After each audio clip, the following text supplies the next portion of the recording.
Preste bem atenção nessa questão aqui, a 2, gente, que eu vou mostrar uma informação nova. Deixa eu só ver se gravou, se eu botei para gravar mesmo. Botei, pronto. Que aqui é uma informação bem interessante e nova que eu vou colocar para vocês. Então, preste atenção. Deixa eu ajeitar aqui. Ficou tudo separado aqui. Peixes ósseos de água doce são hipertônicos em relação... Tá certo agora. Vamos lá. Os peixes ósseos de água doce são hipertônicos em relação à concentração salina do meio. Se o peixe é hipertônico, gente, significa dizer que ele tem mais sal do que o meio, tá? Existe mais sais dentro do peixe do que num peixe que ele vive, do que no ambiente que ele vive, tá? Isso a gente estudou lá em célula, em solução hipertônica, hipotônica. Se vocês têm dúvida, procurem lá relembrar, tá bom?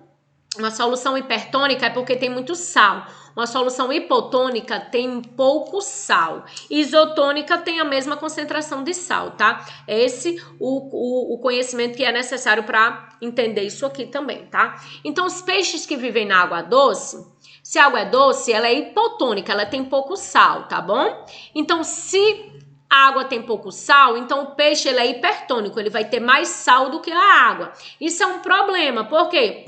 Porque através da difusão, as substâncias elas tendem a passar de onde tem mais para onde tem menos. Então, isso para o equilíbrio do corpo é complicado, vejam só. Se tem mais água fora do que dentro do peixe, então é normal que a água entre naturalmente dentro do peixe, através da pele, tá bom? Ela vai entrar naturalmente, porque na biologia existe a osmose e as substâncias passam de onde tem mais para onde tem menos. Se tem mais sal dentro do peixe, então ele tende a passar para a água naturalmente. Então isso causa um desequilíbrio dentro do corpo do animal. Então o animal ele precisa ter um sistema de controle, ó, para manter a osmorregularidade, para manter o equilíbrio, tá? Prestem atenção nisso, ele precisa ter um sistema de controle para que ele não morra. Então se você pegar um peixe de água salgada e colocar na água doce, ele vai morrer. Por quê? Porque o corpo dele é adaptado a se manter estável dentro da água salgada. Ele entrar lá no sistema de água doce, ele vai morrer. O corpo dele não sabe nem o que está acontecendo, tá? Vai perder sal, vai perder água, vai absorver água demais, vai perder sal demais. É isso que vai acontecer com o corpo do animal. Então, vejam só. Os peixes de água doce, eles são hipertônicos em relação à concentração salina do meio. Ou seja, ele tem muito sal em comparado com a água que ele vive, tá bom? Estando continuamente sujeitos à entrada de água através das superfícies permeáveis do corpo, tá bom? Que foi o que eu expliquei. Se tem mais água fora, então a água ela tende a entrar naturalmente através da superfície do corpo do animal, tá? Assim é correto afirmar que esses animais, tá bom? Vejam só. Retêm altas concentrações de excretas, excretam urina abundante e diluída, só podem ingerir alimentos pobres em sal, eliminam a água por transporte ativo nas superfícies permeáveis, secretam gordura para impermeabilizar o corpo. Então, o que é que o animal faz, tá? Para manter o corpo dele equilibrado. Eu vou explicar aqui, vejam só, olha só. Aqui nós temos o peixe de água doce, tá? Esses animais são hipertônicos, ou seja, eles têm mais sal do que o meio, tá bom? Como as substâncias tendem a passar de onde tem mais para onde tem menos, então o que é que acontece? A água, ela entra naturalmente através da superfície do corpo do animal. Então ele iria ficar com muita água, ele iria explodir de tanta água, as células desse animal não iam aguentar tanta água. Então o que é que esse animal precisa? Esse animal precisa de um sistema que elimine essa água extra, tá bom? É isso que o raciocínio que eu quero que vocês entendam. Qual é o problema desse animal? Eles absorvem muita água por osmose através da pele. E aí perda excessiva de sais. Aí ele perde muito sal. Então isso não é legal para o animal perder esses sais, porque aí tira o desequilíbrio do corpo dele. Então qual é a solução disso? O que é que ele faz para manter o equilíbrio dele? Olha, eliminação da água através dos rins com inúmeros glomérulos, ou seja, ele elimina muita urina, tá? E reabsorção ativa de sais, ou seja, como ele perde sal para a água, o que é que ele faz aqui, ó, para manter o equilíbrio? Ele absorve sais pelas brânquias. Quando a água entra, as brânquias dele ficam tirando sal da água, tá? Isso é bem interessante. E esses peixes nunca bebem água. A água que entra pela boca sai pela branca. Ele não bebe água. Por quê? Porque o corpo dele já absorve água sozinho do ambiente, tá bom? Então, o que é que ele faz? Ele produz uma urina hipotônica, ou seja, uma urina com muita água para que o corpo, para compensar essa quantidade de água extra que entra no corpo dele, tá bom? Então, qual é a alternativa correta aqui? Seria a letra B, ó. Excreta urina abundante e diluída, ou seja, se ela tá diluída porque ela tem muita água, tá bom? Então, é essa adaptação que esse animal faz para que ele não morra dentro da água. Aí eu vou mostrar aqui, a questão não falou no marinho, mas eu vou mostrar para que vocês entendam o processo. Já o peixe que vive na água salgada, o problema é o oposto. Eles são hipotônicos, ou seja, eles têm mais água do que o meio, tá? Não entendam, mais água doce, tá? Existe uma concentração maior de água dentro dele do que fora. Por quê? Porque dentro a água é muito, no ambiente que ele vive, na água do mar, ela é muito salgada. Então, ela tem muitos sais, tá? Então, tem mais água pura dentro do peixe do que fora, tá bom? É isso o raciocínio que eu quero que vocês entendam. E qual o problema? O problema é que esse animal vai perder água por osmose, ou seja, a água vai sair do corpo dele naturalmente através da pele, tá? Como tem mais água pura dentro dele, então a água sai de onde tem mais para onde tem menos, tá? E aí, ele fica com excesso de sal.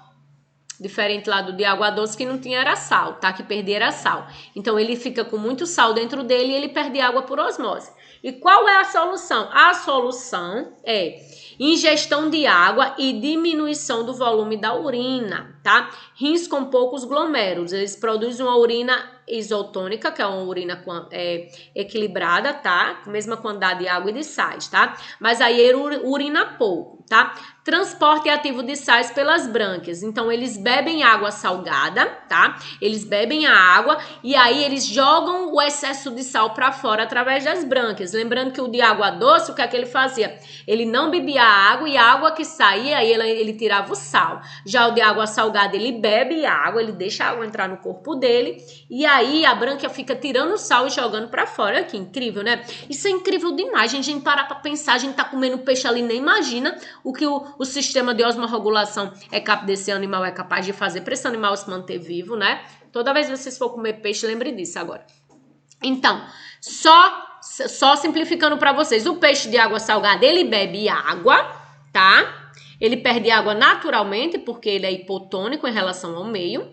Ele bebe água, o excesso de sal sai pelas brânquias, pela urina, e aí o xixi dele é bem pouquinho, ele mal faz xixi, tá? Porque para economizar água, pouquíssimo xixi ele faz para que a água limpinha, a água pura, fique sendo mantida dentro do corpo do peixe, tá bom? Espero que vocês tenham entendido isso. Questão correta, letra B. Excreta urina abundante e diluída. Gente, desculpe pelas pancadas, porque tá um caos, realmente. Até a hora de gravar a aula tá difícil. Espero que vocês estejam me ouvindo bem, tá? Próxima questão. Em uma área, observa-se os seguintes regimes pluviométricos.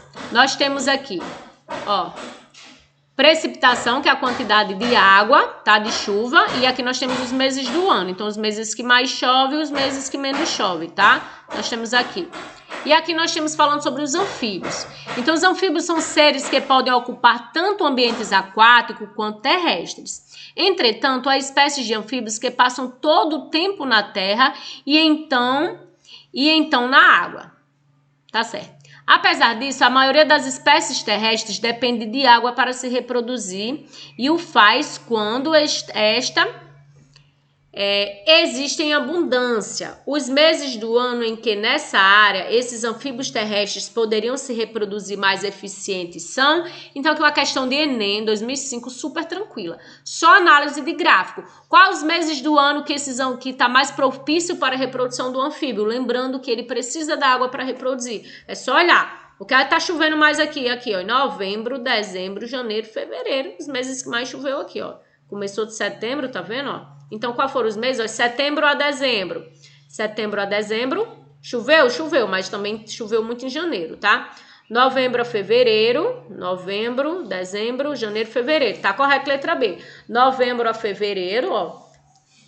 Janeiro, abril não, ó, abril já foi diminuindo, aqui é o que mais choveu, começou em novembro.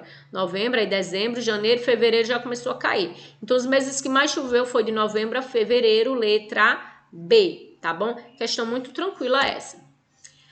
Questão 4. Os répteis são, do ponto de vista evolutivo, considerados como anfíbios que migraram para o ambiente terrestre, no qual se adaptaram muito bem. A principal característica verificada nos répteis que não encontramos nos anfíbios é que permite àqueles a sobrevivência em ambiente seco. Qual característica que os répteis possuem e os anfíbios não? Que permitiu ele viver no ambiente seco. Tá? Vamos lá, letra A está dizendo que é o desenvolvimento indireto, tá? Os répteis não possuem desenvolvimento indireto, só os anfíbios. Desenvolvimento indireto é aquele que precisa da metamorfose. Os répteis já nascem igualzinho que tem corpinho formado, tá? Não existe metamorfose nos répteis. Letra B, está dizendo que a independência dos répteis em relação à água para a reprodução. Exatamente, isso mesmo. Os répteis não precisam da água para reprodução. Isso é exatamente uma característica que apresenta neles e nos anfíbios não. E é exatamente isso que permitiu eles viverem no ambiente terrestre. Não precisa da água para reprodução. O ovinho já é com casca. Então, ele se reproduz em qualquer ambiente sem precisar da água. Letra B está correta. Vamos ver o que diz só a letra C. Independência dos anfíbios em relação à água, errado. Os anfíbios dependem da água para a reprodução. A D está dizendo presença de material córneo impermeável recobrindo o corpo dos anfíbios. O corpo do anfíbio não é impermeável, é o corpo do réptil, tá? A ausência de casca protetora contra a ressecação nos ovos dos répteis. Na verdade, os répteis possuem a casca protetora, os anfíbios que não possuem. Então, realmente só pode ser a letra B, tá? Independência dos répteis em relação à água para a reprodução. Letra B. 5. Os mamíferos são os únicos animais que apresentam glândula mamária correto, pelos correto, mas não hemácias anucleadas e diafragma. Também possuímos isso, tá? Hemácias anucleadas, hemácias sem núcleo. Isso permite maior. As nossas hemácias não possuem núcleo, são as únicas células do nosso corpo que não possuem núcleo. Isso dá mais espaço para que ela tenha mais hemoglobina e transporte oxigênio. O objetivo da hemácia é transportar oxigênio, tá, gente? Então a letra A está errada. B. Glândula mamária correto, pelos correto, hemácia nucleada correto e diafragma. Tá correto. C, vamos ver só a C. Glândula mamária, pelos, hemácias anucleada, mas não diafragma. Não, a gente possui diafragma sim, que é a musculatura que permite a gente respirar, tá? Vamos ver a letra D. Glândula mamária, diafragma, mas não pelos. Claro que a gente apresenta pelos. E letra E, glândula mamária, mas não pelos. Letra B é a correta, tá, gente? Matou a letra B, vejam só. Glândula mamária sim, pelos sim, hemácia anucleada sem núcleo correto e diafragma, que é o músculo respiratório, também correto, tá? E por hoje ficamos aqui, tá? Sobre esse assunto dos animais, encerramos reino animal. Próxima aula, evolução, que aí é um assunto que cai muito no Enem, tá certo, gente? Então, espero que vocês tenham aproveitado bem essa aula, tenham entendido o conteúdo e qualquer dúvida pode entrar em contato, tá bom, gente? Estou aqui para isso, pode chamar no zap lá, sem problema, respondo a vocês com todo carinho, tá bom? Beijo e bons estudos.